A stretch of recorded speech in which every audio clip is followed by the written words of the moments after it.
Hello and welcome to the Clark Hill webinar, Privacy Litigation and Mass Arbitrations, What Your Business Needs to Know in 2024.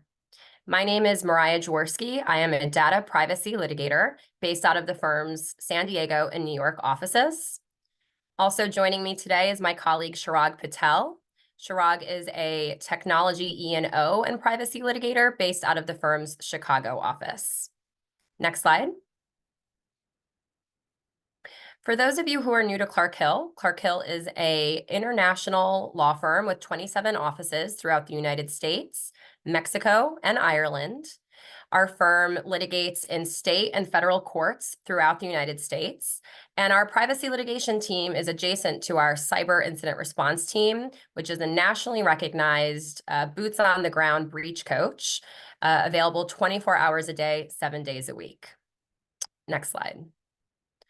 All right, we've got a lot of content for you today. The agenda is that we'll be beginning with an overview of data breach litigation from the last year, 2023. Then we'll move into privacy litigation rundown with some practical guidance on how your business can mitigate the risks associated with privacy claims. We'll describe and discuss this huge uptick in mass arbitration demands, specifically under the Video Privacy Protection Act that we saw in 2023. And of course, we'll talk about AI, specifically AI litigations and claims pertaining to automated decision-making. Next slide, please. All right. So in creating this slide and thinking about data breach litigation in 2023, I actually went back in time to when we, Chirag and myself, first started as data breach litigators in around 2017 or 2018. And that year, in 2018, we only saw 103 class action filings against 26 defendants.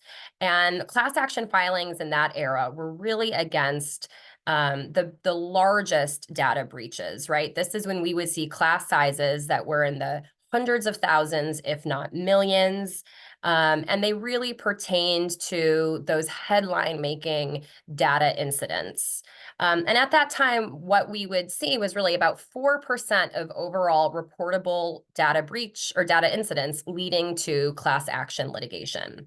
Now, over the last 5 to 6 years, the time has really changed. In 2023 alone, we were averaging about 40 data breach litigation filings per month. And this was up from the 20 data breach class action filings per month in 2022. So that's about 15% of all reportable incidents now seeing some form of data breach litigation long tail.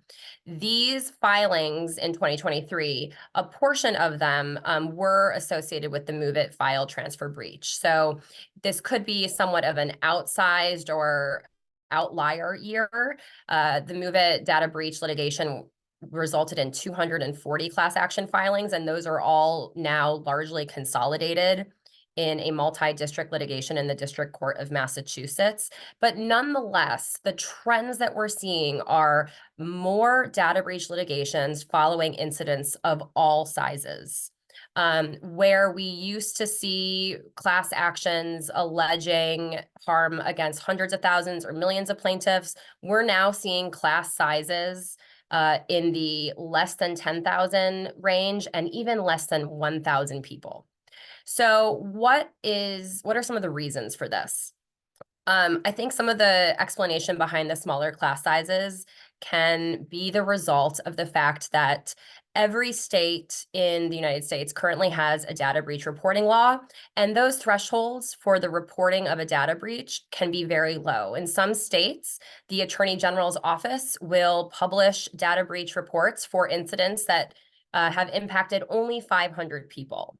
And the other trend that we're definitely seeing is new entrants, new plaintiffs' law firms who have historically been in the TCPA space. Maybe they were ADA litigators, and they are filing class action lawsuits following incidents where small numbers of people have been impacted. Historically, we would see about 5 to 7 of the same plaintiffs' attorneys or plaintiffs' firms. Nowadays, I was looking back over my docket of 2023. And we saw 30 different plaintiffs' attorneys firms involved in some of this data breach litigation. So nowadays, the impetus to filing is really just the noticed breach. And there's no longer that threshold of a large class size. Next slide. All right, so historically, as defense counsel and data breach defense litigators, we would always take a run on a motion to dismiss on what's known as Article 3 standing. Historically, courts were quick to scrutinize plaintiffs and to really look carefully and closely at whether or not they've alleged an injury in fact, such that standing in federal court was sufficient. Plaintiffs, the first thing you do when you get a data breach complaint is you really do look closely at what are some of the harms alleged, right? Anxiety, emotional distress, time spent having to talk to my bank and change my credit cards, out-of-pocket expenses, actual misuse. Sometimes there are allegations of fraudulent tax filings, fraudulent financial account openings, charges, and freezes. But generally speaking, plaintiffs often lack those examples of actual misuse, and instead they allege that they have this fear or risk of future identity theft. And historically, courts were in agreement that the fear and risk of future identity theft is not enough to proceed in federal court on a data breach claim. We were very optimistic, the defense bar, in 2021 when we received the TransUnion versus Ramirez decision from the Supreme Court. That case was not a data breach case per se, but it pertained to the disclosure of certain personal driver's license information. And the Supreme Court was clear that actual harm means actual harm. They allowed a claim from an individual whose information was disclosed and published to a third party and who had actually been denied a loan. They allowed that claim to proceed. But for the rest of the class members who did not have some form of actual misuse or publication of their data, they said that that would not be the proper level or basis for standing. Our optimism was somewhat overstated in that recently, in the years or 2 years since TransUnion, we've had a range of circuit court decisions that have essentially allowed for the fear and risk of future identity theft to be a basis for Article 3 standing. Specifically, the First, Second, and Third Circuits are now looking at what type of information is alleged to have been accessed, whether that information is sensitive, such as Social Security information, driver's license information. And even if you can't allege misuse as one of the three factors of your particular data, can you allege misuse of other data that was potentially impacted or exfiltrated in the incident? So this is where we're seeing a lot of allegations around publication on the dark web. While it is still worth taking a run at an Article 3 motion to dismiss, in general, the threshold and the courts are beginning to be more generous to plaintiffs and allowing these claims to proceed through that initial challenge. Next slide, please. All right, where defense counsel has sort of faced new challenges on initial motions to dismiss under Rule 12b1 for lack of standing, or even 12b6 on the merits of the claims, we have been very successful in getting data breach class actions, the certification of them denied. So in 2023, 14% of motions for class certification were granted, and the remaining 86% of motions for class certification were denied.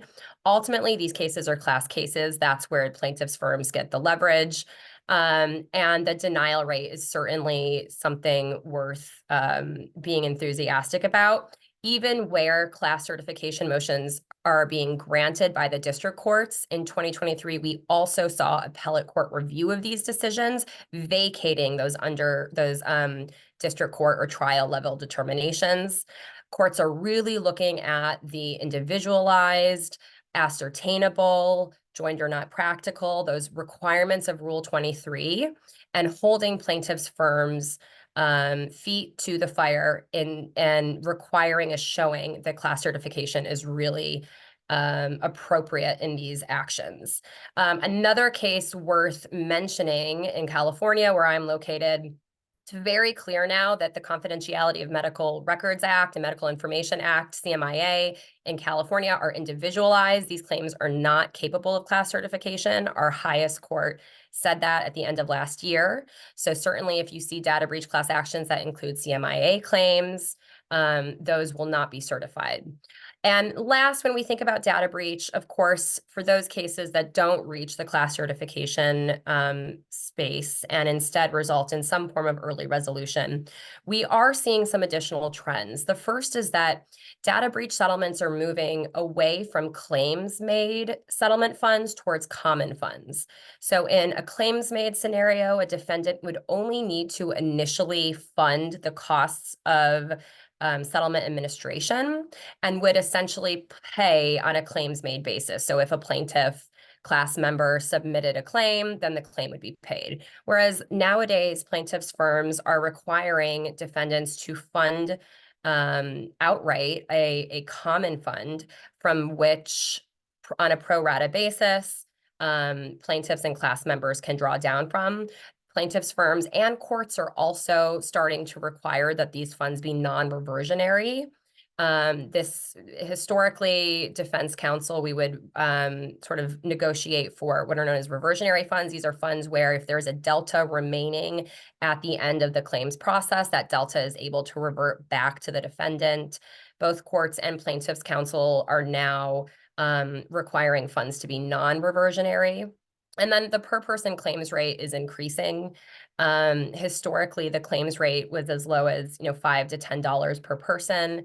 And now we see on average, we're kind of edging up to the $20, $30. And in certain instances where there's a subclass from California, for example, entitled to statutory damages, or when there's particularly sensitive types of information, we might see a claims rate in the $150 plus range. Next slide.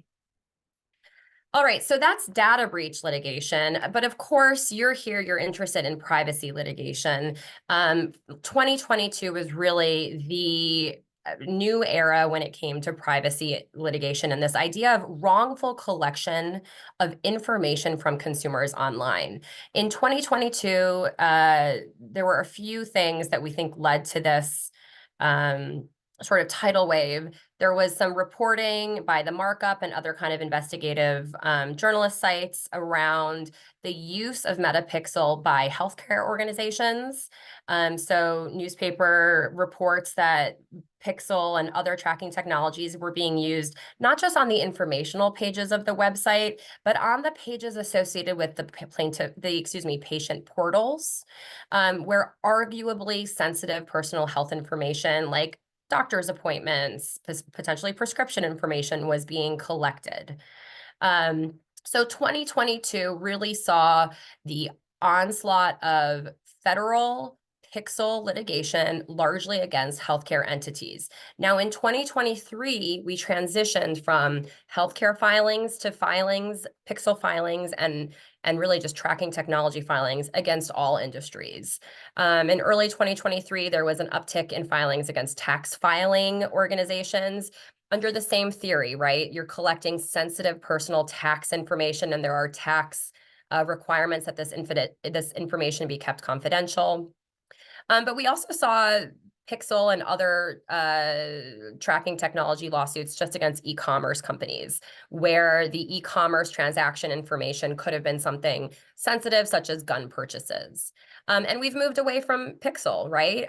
Pixel is still being targeted, but there's federal lawsuits now that are targeting Google Analytics and just those fundamental kind of core tracking technologies, traffic analytic tools that almost all websites use. 2023, actually Q4 of 2023 was really surprising in that we saw just the emergence of this idea of CIPA pen register claims. And we're going to talk a little bit about what a pen register is, what these claims are. But suffice it to say, this is really a new theory that plaintiffs are adopting to collection of information online. Similarly, in 2023, we continued to see lawsuits and demand letters against website operators who utilize chatbots on their website and video viewing behavior. Next slide. All right, so in general, what are these tracking technologies that plaintiffs are targeting? It's everything from session replay, cookies, and pixels. These are codes. These are scripts that can track or analyze and monitor mouse movements, taps, scrolling amongst different websites. They're used for essential reasons, such as allowing a website operator to remember a user when they come back to the website, or remembering items in a shopping cart. But they're, of course, also used for third-party advertisements. And that's really what plaintiffs are targeting. User behavior, browser email programs, device IP browsing activities, et cetera. And so what is it that these technologies are doing according to plaintiffs' counsel? Well, they're identifying people, right? If I go to a website and I don't want to be identified, but your technology is able to collect my IP address and associate my IP address on the back end with other information about me, because you're leveraging a third-party tool that has a data lake or has some access to aggregated data about me, then you're doxing me, right? I have the right to be anonymous online, but you're re-identifying me and you're doxing me. That was an emerging concept that we saw in 2023. These tools and technologies are also alleged to be intercepting and recording communications, not just chatbot communications. I mean, I think intercepting and recording is best understood when we think about chatbots, but these CIPA claims, we're seeing intercepting of communications where the communication is the essentially communication between my browser and your website. They're also alleged to be disclosing video viewing behavior and video viewing behavior under a federal law is protected. And then they're also alleged to be invading privacy and to constitute an unfair business and trade practice. Next slide. All right, so plaintiffs in 2023 continued to leverage existing and sort of archaic statutes that were created to address certain types of privacy harms in the 50s and 60s, in the case of a lot of these wiretapping statutes, in the 80s and 90s, in terms of the Video Privacy Protection Act. They're leveraging these old statutes and they're applying them to internet communications, and the courts are allowing them to do so. So what are the ingredients, essentially, of a plaintiff's claim? When they're looking at different statutes to leverage, what does that statute need to have? The answer is it has to have what's known as a private right of action, and it needs to provide, ideally for statutory damages, or at least for actual damages plus the recovery of attorney's fees. So that private right of action is a provision in the statute that allows the consumer to sue the business directly.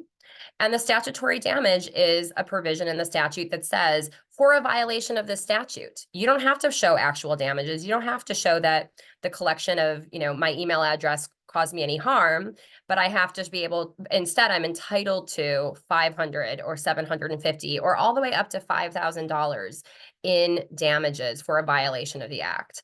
That's really the secret sauce or the ingredients to a plaintiff's claim. A good example of this that we've seen leveraged in 2023 was Pennsylvania's Uniform Firearms Act, right? Who had ever heard of this statute before?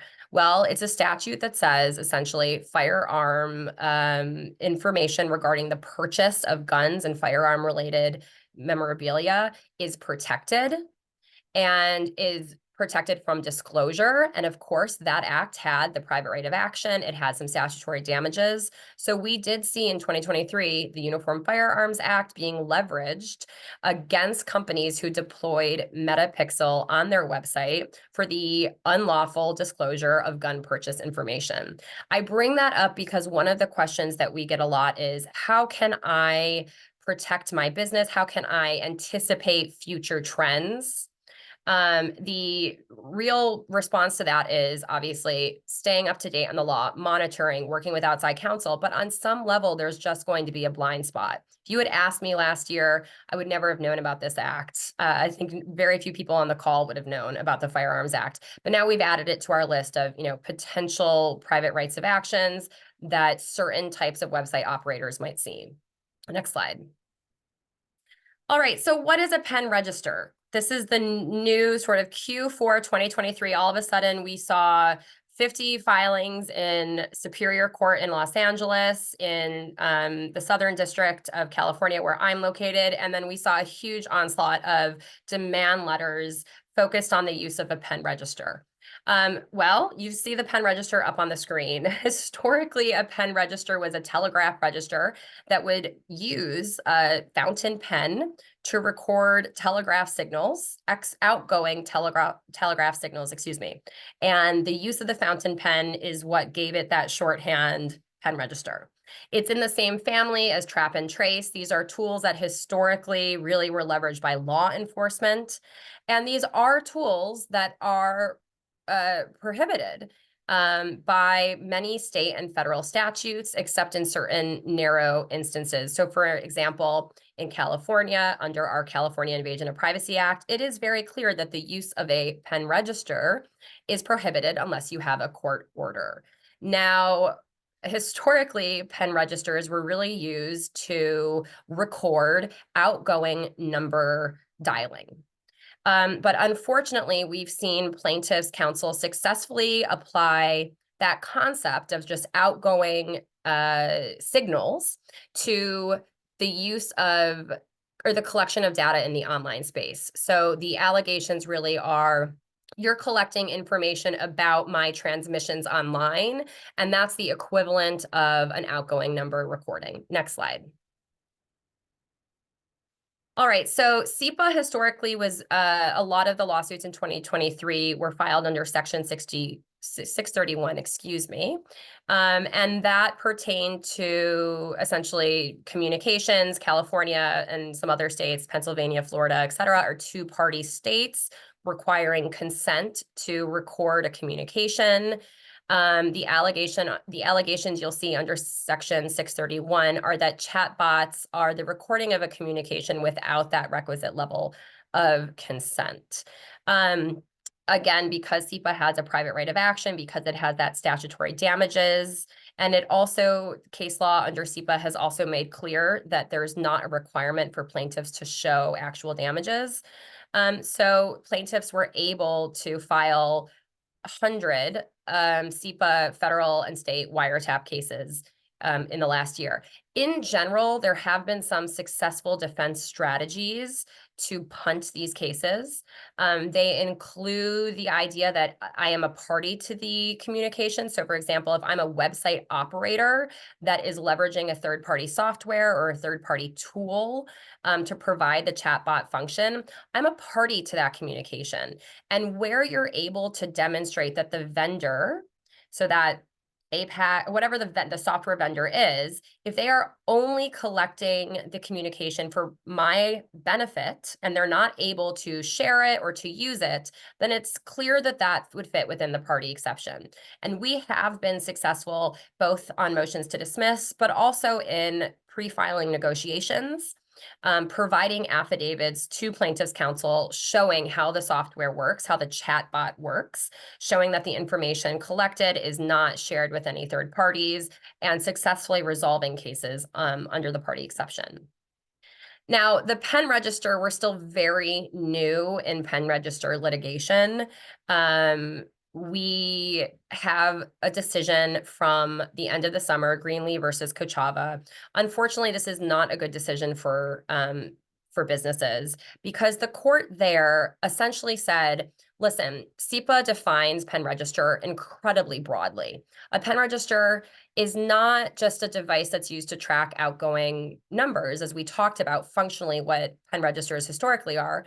Under the law, pen register is a device or a process that records or decodes dialing, routing, addressing, or signaling information. And signaling information really, when you apply it to internet communications, can mean anything. So we have that Greenlee versus Kochava case that said the breadth of this definition is such that CIPA cases can survive motions to dismiss. It's important to note that Kochava and really the facts underpinning this decision are that Kochava is a third-party data broker that had a software development kit that a lot of third-party apps were leveraging. And it was that in-app tracking, specifically of geolocation data, being routed back to Kochava that was at issue in this case. Kochava, the third-party apps, the actual website operators in this instance were not targeted. However, since this case was handed down, the plaintiff's firm that is really behind the majority of these filings have been targeting not just data brokers, not just sort of those online ad tech vendors, but really also targeting businesses themselves. So CIPA pen register case law is something that we will definitely be tracking and monitoring in 2024. Next slide. All right, so the Video Privacy Protection Act, we're going to talk on the back end about the large uptick in VPPA mass arbitration demands, but it's important to know that we did get some good decisions in Video Privacy Protection Act litigation this year. Again, VPPA concerns the sharing of video viewing behavior information. So the allegations are ordinarily against website operators that have some form of video either on their website or in their newsletters and in their sort of letters, etc. VPPA is a good statute in that it has very clear and specific elements that must be pled and met. So where the defense bar has been successful is in targeting whether or not, for example, the plaintiff is a consumer, really narrowing the use of the term consumer under the statute to only a renter, purchaser, or subscriber of goods, and trying to kick out those cases where the plaintiff is alleged just to have gone to the site, but to not have a business relationship with the website. We have seen some success in Rule 9 challenges to the specificity in the complaint allegations relating to the disclosures of the video behavior. So allegations that you were on a website and the website had some form of video content there is not enough. What were the URLs that were referenced and shared? What were the actual titles of the video? Who were they being shared with? On what dates? Really challenging the sort of specificity of the plaintiff's allegations has seen some success. It's very clear under recent case law that live streaming videos is not sufficient, that this act exists to protect pre-recorded video. And then probably most importantly is a line of cases that is emerging that essentially says VPPA is really out to regulate videotape service providers, right? Think about historically why this statute came into being. I'm sure some of you on the call know the VPPA was the result of a journalist's a journalist's ability to obtain the HBO rental information of a Supreme Court nominee, Robert Bork, in the late 80s. There was congressional sort of backlash after his video rental history was published in some newspapers. And that was really the impetus behind the VPPA legislation. So focusing on this idea of videotape service provider, right? Historically, we're talking about HBO. The first wave of VPPA litigation about 5 to 7 years ago was really against these kind of online platforms, but it's been used against all sorts of different brands. But this is where Hershey's, for example, has successfully shown on a motion to dismiss that it is not a videotape service provider. The court there found that where providing these videos on your website is just a peripheral part of your marketing strategy, and it's not a core function of your site, you are not a videotape service provider. So that also saw some sort of successful defense motion practice. Feld Entertainment is a similar holding to Hershey's. Feld Entertainment was a monster truck rally business that had sort of peripheral videos on its website, but it was clear that that was not a core component of its business model. Putting aside, success on motions to dismiss, there were also some recent interesting settlements in the VPPA realm. Those are up on this slide. Again, some points to mention. A lot of these cases, or excuse me, a lot of these settlements were non-reversionary. So the funds will not be returned to the defendants. We are continuing to see a third in attorney fee awards, and we're going to talk a little later on how courts have actually started to scrutinize attorney fee awards. But you can see some recent class settlements in VPPA up on the slide. Chirag, next slide, please. All right. We wouldn't be talking about privacy litigation if we didn't talk about, at least briefly, biometrics and genetics. And this was a blockbuster year for BIPA. BIPA is the Illinois Biometric Information Privacy Act. And this year, plaintiffs were able to show, and court decisions came down essentially saying that the BIPA statute requires written consent prior to the collection of biometric information. The majority of these cases historically were brought against employers who were using timekeeping devices. And in the White Castle Systems case, for example, the court held that each scan was an accrual or a violation of BIPA, even if the damages outcome is astronomical. And in Cawthron, the estimate of damages there was $17 billion. The court essentially said that we need to read the statute, we need to interpret it as it is written, and it says each scan is an accrual. Therefore, every time an employee, used their timekeeping device and their fingerprint was scanned, that would be a violation of BIPA. Plaintiffs' bar also got a good decision holding once and for all that the statute of limitations under BIPA is 5 years and not 1 year. This year, we also saw the first BIPA trial. It was a jury trial in the Burlington Northern Railway case that resulted in a $228 million verdict for the plaintiff. The good news there is that following the jury trial and the verdict that was ultimately issued by the court, the defendants filed a motion to vacate, which was granted under the theory that the jurors should have been informed that damages can be optional in BIPA cases. So there is the use under the BIPA damages provision of the word may.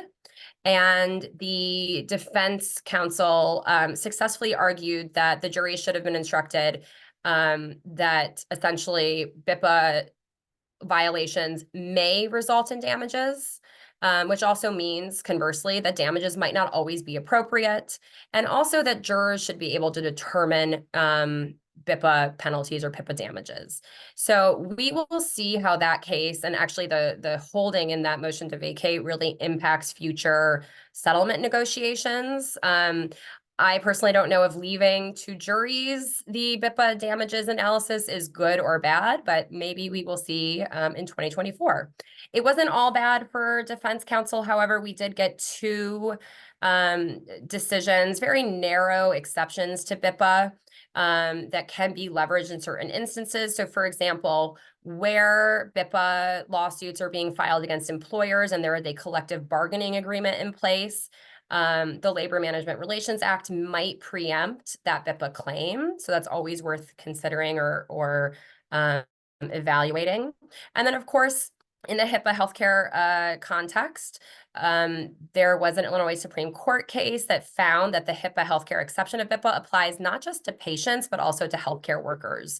The Mosby decision involved a class of nurses and was found to be exempted from BIPA's regulations. This new wave of BIPA litigation now includes and is targeting virtual try-ons and facial recognition technologies. And as with historical BIPA litigation, they tend to be surviving motions to dismiss. Next slide. Last, before we jump into mass arbitration demands, is a positive emerging trend of scrutinizing plaintiff counsel fee awards. Courts have the authority under Rule 23E to scrutinize fee awards and to make sure that they have some reasonable association with the underlying class fund. In the Boston Globe VPPA settlement, for example, the plaintiff's firm in that agreed to class settlement, filed a motion for attorney's fees that was roughly at $1.5 million, and the court rejected it and cut it down by 50% to $750,000. We've seen courts in other instances, including a automatic renewal lawsuit against the New York Times, and this Rhapsody International Ninth Circuit decision, really starting to take a close look at plaintiffs' counsels and attorney fee awards and the justification for them, especially where we're not using Lodestar, right? We're using 35% of the overall class settlement fund. That can result in an astronomical kind of windfall to plaintiffs' counsel. And then the other thing is, as kind of mentioned earlier, when we think about privacy litigation, we're just seeing a bunch of new entrants to the space. So historically, a lot of these privacy lawsuits were being brought by the same firms, Edelson being kind of a leader in the space. Some of the others are up on the screen. But now we have emerging entrants, particularly in San Diego, particularly in California and Florida. And why does this matter? It matters because, first of all, they're resolving cases in different ways. It's really important when you get a demand letter to talk to outside counsel or to talk amongst outside counsel, to say, you know, what did you end up settling for? I think sharing information is always really important when it comes to understanding how some of these new entrants are treating privacy demands. And we've been able to resolve a lot of, for example, the CIPA pen register, or certainly the CIPA chatbot cases prior to filing. Next slide. All right, we're going to talk about arbitration. Chirag's going to move into that, but really quickly, one or two areas that do continue to be worth exploring when you receive a privacy claim or you're facing a privacy claim is personal jurisdiction. The majority of these claims are still filed in California. Leveraging existing case law to really evaluate whether your business is subject to the jurisdiction of California state and federal courts is almost certainly a worthwhile inquiry. This year, we got the Shopify decision from the Ninth Circuit that really held that Shopify, which is a national web-based payment processing platform that services online merchants throughout the United States, was not subject to specific personal jurisdiction in California just because it was collecting, you know, and using California customer data. There had to be something more. It needed to avail itself of, you know, business or target consumers in California, et cetera, and that showing was not made. So personal jurisdiction is always still worth evaluating. Additionally, in motions to dismiss, we do continue to raise the issue of consent. Right nowadays, many website operators will have consent management tools, pop-up checkboxes, affirmative opt-ins, et cetera. It's always good, I think, from a narrative or thematic perspective to introduce this on a motion to dismiss. However, they are rarely decided on these grounds, and that's in large part because of Javier versus Assurance IQ, which is a Ninth Circuit decision from 2022 that essentially found that the second a user goes onto the website, if there's the dropping of cookies, if there's some sort of online tracking, their subsequent actions and opting into your privacy policy and terms of use are not sufficient. So this idea that the consent that they provide to you, you know, a few minutes into their browsing experience on your website is not sufficient. It's not a great case for purposes of prevailing on sort of consent. Again, some of these statutes have differing layers and levels of consent. And again, it's always individualized and factual. So while it might not be great or a good basis to prevail on a motion to dismiss, it's still worth introducing thematically, and it's a great point for purposes of defending against class certification. Next slide. All right, so what's up in privacy litigation? What do we expect 2024 to hold? The plaintiffs' bar has been very clear that they are focused on testing consent mechanisms on websites and auditing your external privacy policy disclosures to see if what you say about your online collection and your online sharing with third parties is accurate. If it's inaccurate, it's going to be the basis for some form of privacy tort, but also a, you know, unfair competition or UDAP claim. Are you honoring what are known as privacy controls and do not track signals? If you're not honoring those signals that users to your website are sending you via their browser, that could be a sort of anti-competitive or deceptive trade practice. And certainly, if you receive opt-outs, are you honoring them in a sort of timely manner? A statute that is on the horizon going into effect in March 2024 that has a private right of action is Washington's My Health, My Data Act. I think the impact of this act might be somewhat overstated. Essentially, the My Health, My Data Act protects a certain type of consumer personal health information from disclosures, and it requires standalone consumer privacy, health privacy policies and disclosures, and on the back end, various opt-out and deletion rights. What this law has that is interesting is it says that it has a private right of action, but really what it does is it allows plaintiffs to leverage the existing Washington Consumer Protection Act and to allege a violation of the My Health, My Data Act, and that would satisfy the first three elements of a CPA claim. So it's not a standalone or different or modified private right of action. It's really a way to satisfy an existing right that Washington consumers already have. And again, we see Washington CPA claims, they're brought annually. In Washington, you still need to allege actual injury. There's not statutory damages. So that's always a bit of a barrier for plaintiffs' firms. Automated decision-making, both regulators and plaintiffs' firms have now become interested in the use of essentially AI or algorithmic or predictive tools to make decisions about people, and we anticipate an increase in litigation there. And then also software vendor liability. This is more the tech E&O type of claims, but when we have these massive software vendor breaches, as we saw in Blackbaud, SolarWinds, and certainly now with Progressive Software, MoveIt, there are emerging sort of business-to-business disputes around software vendor liability that we think will be a big issue in 2024. Next slide. All right, Chirag, turning it over to you to talk about mass arbitration. All right, so mass arbitrations, I think it's helpful to first discuss what they are and where they came from. And so we've talked a lot about class actions today. And, as we know, class actions are expensive, they're expensive to defend, and there's a huge risk of exposure for the companies against which they're filed. There is a big fight over class certification. And if there is a class certified, then the company that's subject to that class action is potentially looking at millions of dollars in class damages. And so in a response to that, potentially any company that had a consumer-facing product began incorporating mandatory arbitration and class action waiver clauses into their terms of service for their customers.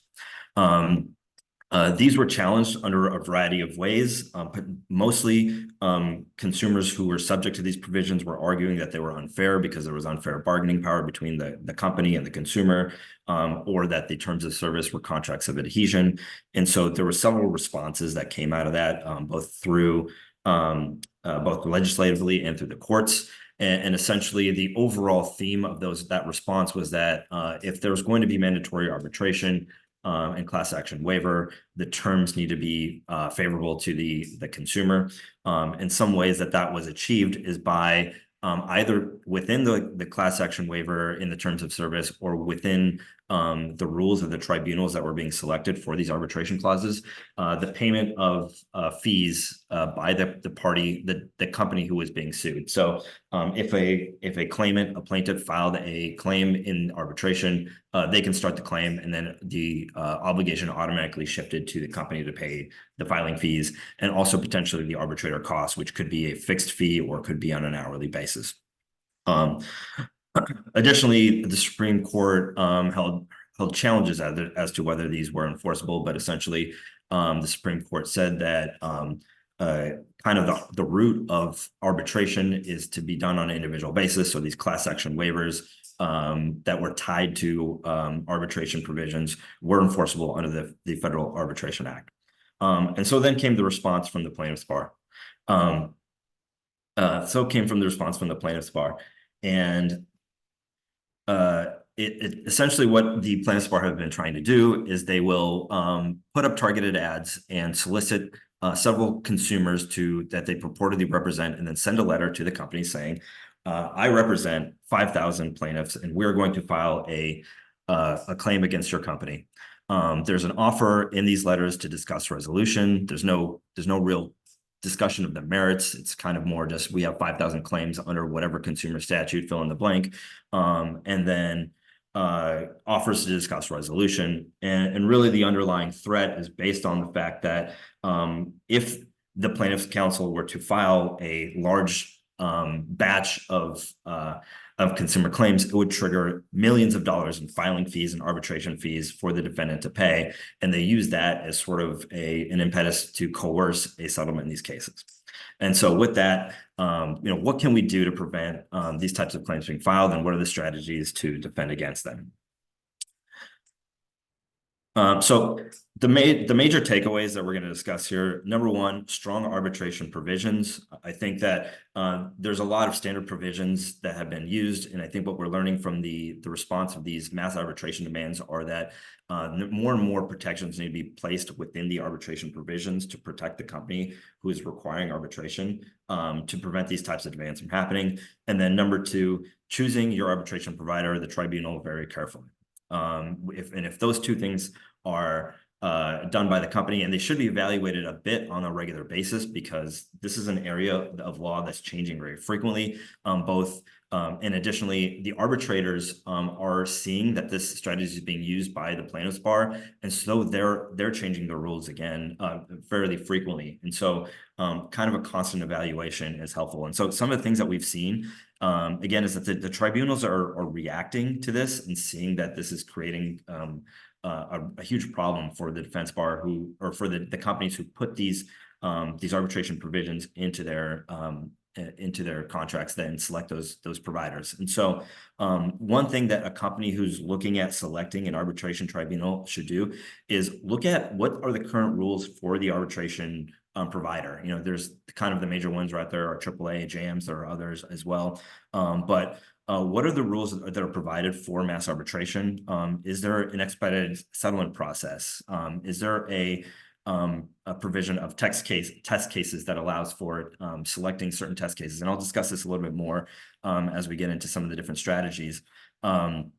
Is there mandatory mediation that requires mediation of cases before they can go into a full litigation of the claims? And then again, reduce fee schedules. This is the biggest thing that I think that's creating the impetus for settlement, or that's creating the hardest part for the defense, is that are they still requiring individual payment of fees for every file that's claimed, or is there some sort of cognizance that with mass arbitrations there should be some reduction in fees, or there should be a single fee paid? And something that we've seen is that these arbitration tribunals are willing to discuss these things with the companies that are putting these provisions within their contracts. In the end, the parties who are putting these provisions are the customers, and they're also competing with other tribunals. And so it's worth having these discussions with them. It's a bit mixed, because they want to be completely independent and show that they have a fair process. But this is something that is worth looking into if there's a selection of an arbitration tribunal that's being done by the company that's putting an arbitration provision. But ultimately, the strongest protection is both, but also putting everything that should be in the contract as a protection in there. So some of the things that are to be considered in the contract: offers of judgment. Some of you may be familiar with the offer of judgment rules. Many state courts have them. The federal rules of procedure have them. And essentially, if there's a claim that is essentially a kind of maybe a fight more over damages, the defendant can issue an offer of judgment that says, here's what we're willing to provide you, an offer of judgment in a certain amount plus attorney's fees. And then if the plaintiff or the claimant decides to proceed with their claim after the date that offer of judgment is tendered, and they don't come out ahead in the end result, they end up having to pay the fees of the defendant from the date forward. Some state laws specifically state that offer of judgments are available in arbitrations, others don't. But so one strategy is for the company that's amending their arbitration provision is to enter an offer of judgment process within the terms of service that outline the process for arbitration. An outright ban on mass arbitrations. I think, again, one provision is that there cannot be just one plaintiff's counsel bringing mass arbitration demands within an arbitration tribunal. Two other strategies that we've seen, and I want to reiterate that these are strategies that are being attempted, but we haven't seen a lot of action from the courts of whether these are going to be upheld. But it does provide at least some protection, and it provides another hurdle that the plaintiff's bar will have to get over before they can bring these claims. But batching, a batching provision would essentially require batching of large groups of claims into different little groups that they would then be handled by a single arbitrator, and there would be single filing fees. So essentially, if you have 5,000 claims, you have claims of 100 into 50 different batches, and those would all be signed to a single arbitrator and considered together. That would lead to a significant reduction in arbitrator costs and filing fees. And then bellwether clauses. Essentially, a bellwether plaintiff is a test case. This is a little bit of a misnomer, because it's not that the bellwether would be a binding. It's not that however the bellwether is decided becomes precedent, but essentially by random, certain bellwethers in the mass weather are selected to litigate, and then the outcome of those will then be used to then go into arbitration. And so they are essentially kind of give you a feeling of what the other cases are going to go like. This is a pretty strong potential defense, because if the bellwethers are selected at random, it will create a strong prohibition against the plaintiff's counsel from bringing meritless claims. Because again, if they are soliciting these claims off the internet, in most of these cases, from what we've seen, there's very little vetting of the claims that are going on.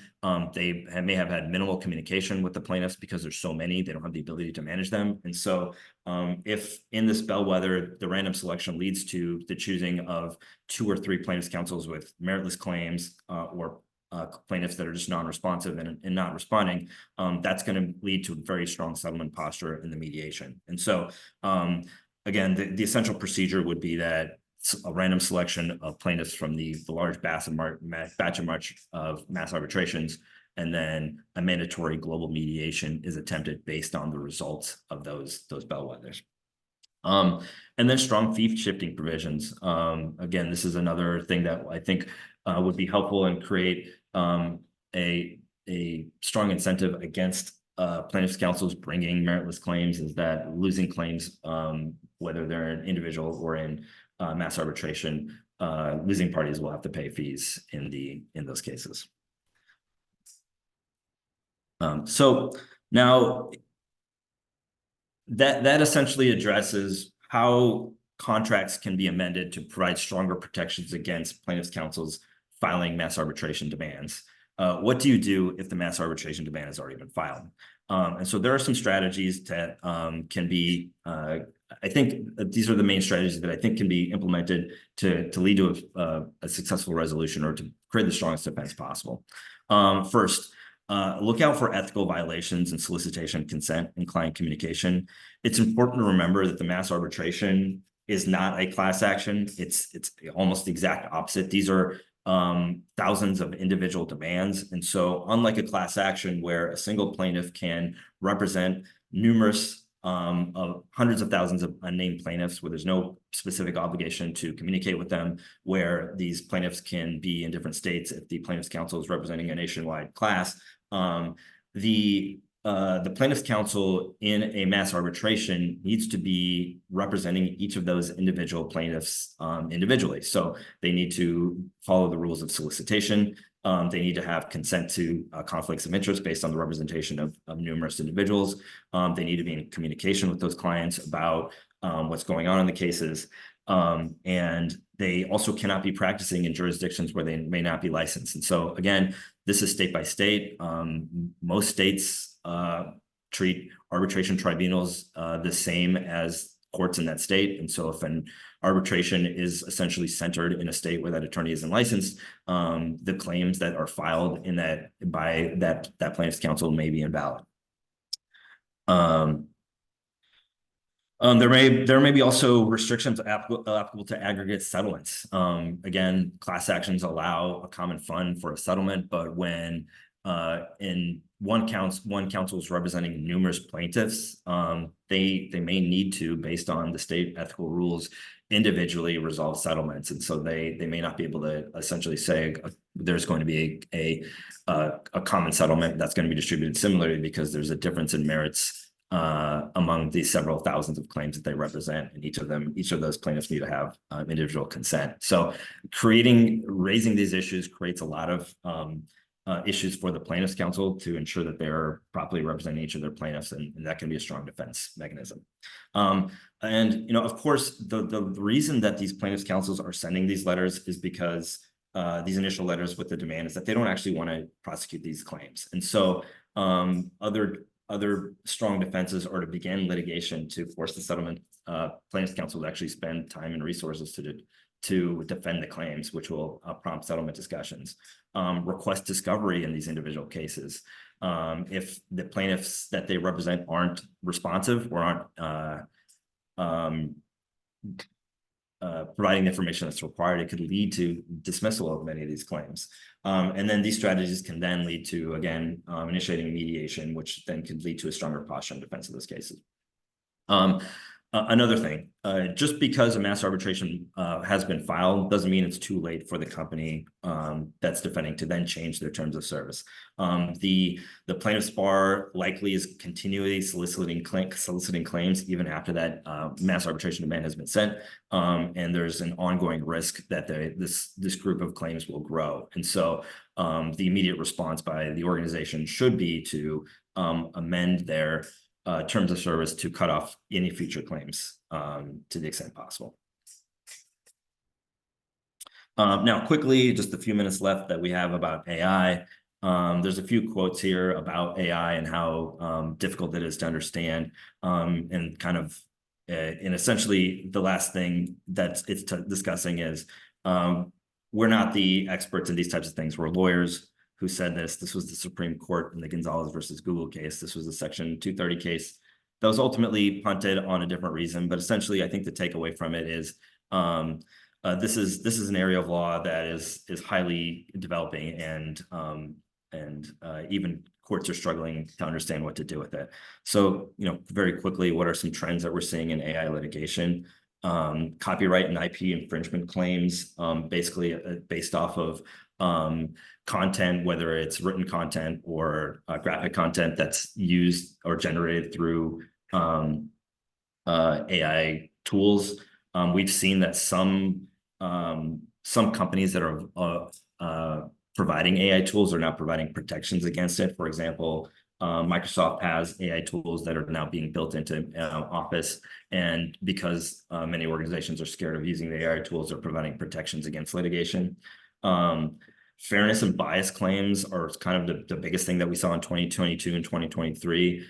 Essentially, this is mostly in the insurer and employee space, where insurers or employers are using automated decision tools to do initial screenings or for claims processing.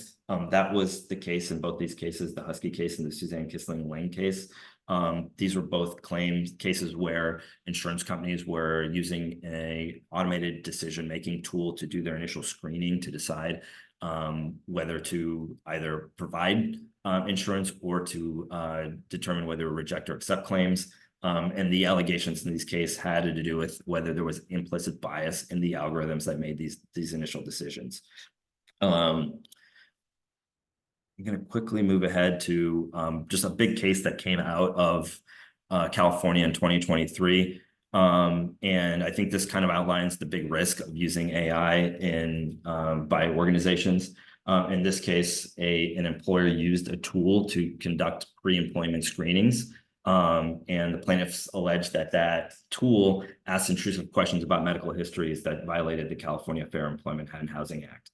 And the takeaway from this case is that if an organization is relying on an AI tool to do any of their decision making, whether it be screenings or claims processing, there needs to be an understanding and a review of the tool that they're using. You cannot completely delegate decision making to a third-party tool. There needs to be oversight of that tool, and there needs to be audits to make sure there's no biases in it. And so the company that's using the tool cannot raise their hands and say, well, we relied on this tool and they told us that it was a fair tool that made decisions. That's not going to get the organization out of liability. And the vendor itself can be held liable for discrimination for using a tool that isn't that has implicit biases in it. So that's something that should be considered by any organization or vendor that's looking at using or implementing AI tools for hiring, screening, or promotion of other decisions. And that's the top of the hour. Thanks everyone for joining us today for this interesting discussion on privacy litigation, mass arbitrations, and a little AI. We hope you have a great day. Feel free to reach out to any of us on LinkedIn. Thanks.